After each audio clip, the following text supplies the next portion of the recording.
அண்மை செய்தி.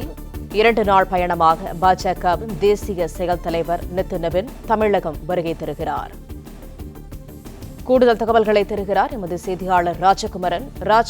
முழு விவரங்கள் என்ன?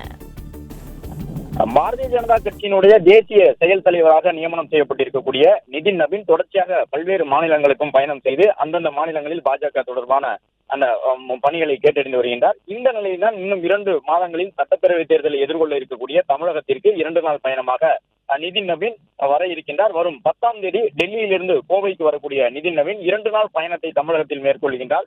கோவை மற்றும் திருப்பூரில் நடைபெறக்கூடிய நிகழ்வுகளில் எல்லாம் பங்கேற்கக்கூடிய அவர் 10ஆம் தேதி கோவையிலே பாஜக சார்ந்த கட்சி நிகழ்ச்சி ஒன்றில் பங்கேற்கின்றார். அதன் பிறகு 11ஆம் தேதி கோவையில் நடைபெறக்கூடிய பாஜக மாநில மையக்குழு கூட்டத்திலும் நிதின் நவீன் பங்கேற்க இருக்கின்றார். இந்த மையக்குழு கூட்டத்திலே 2026 சட்டப்பேரவை தேர்தலில் அதிமுகவுடன் தற்பொழுது நடைபெற்று வரக்கூடிய கூட்டணி உடன்பாடு தொடர்பான பேச்சுவார்த்தைகள் உள்ளிட்டவை தொடர்பாக கேட்டறிய இருக்கின்றார். அதாவது எத்தனை சட்டப்பேரவை தொகுதிகளை வழங்குவதற்கு அதிமுக முன் வந்திருக்கின்றது, பாஜகவினுடைய வலிமை எந்தெந்த தொகுதிகளில் எந்த பகுதியில் எல்லாம் எவ்வாறு இருக்கின்றது என்பதை கேட்டறிந்து அதிமுகவுடனான பேச்சுவார்த்தையிலே இறுதி செய்ய வேண்டிய பாஜகவிற்கான தொகுதிகள் எத்தனை என்பது தொடர்பாக மாநில மையக்குழு நிர்வாகிகளுடன் கலந்தாலோசிக்க இருக்கின்றார். அது மட்டுமல்லாமல் சட்டப்பேரவை தேர்தலை முன்னிட்டு தேசிய தலைமையிலிருந்து எத்தனை பேர் தேர்தல் பரப்புரைக்கு வர வேண்டும், எந்தெந்த பகுதியிலே பரப்புரையில் ஈடுபட வேண்டும், அதிமுக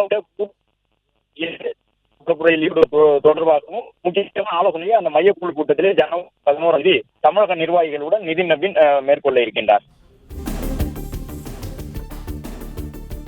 பிளே ஸ்டோர் மற்றும் ஆப் ஸ்டோரில் இருந்து பாலிமர் செயலியை QR கோடு மூலம் பதிவிறக்கம் செய்யுங்கள்.